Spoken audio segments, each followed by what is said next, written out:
from the beginning she was her own boss, which was a huge accomplishment for a woman at that time in the mid-1930s.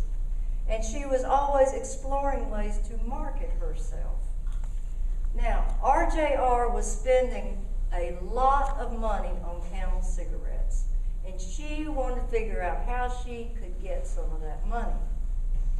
I decided to make a costume to promote Camels to women. It would be a colonial satin gown with ruffles around the dropped shoulders, waist, knees, and ankles, made of Camel cigarette cellophane.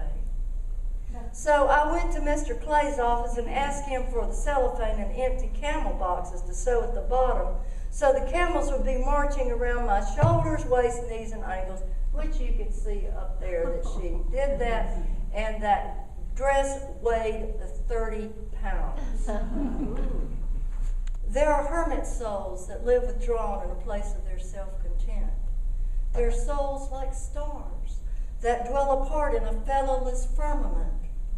There are pioneer souls that blaze their path where highways never ran. So let me be on the side of the road and offer a camel to man.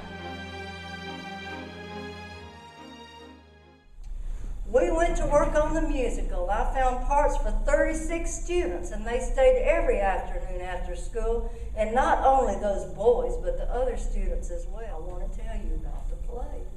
It really suited country children. These boys were in charge of the barnyard sound effects, and they brought me a dozen little hens, and we put them in a little pen we made backstage. To get the chickens to cackle, we'd put a puppy in with the hens.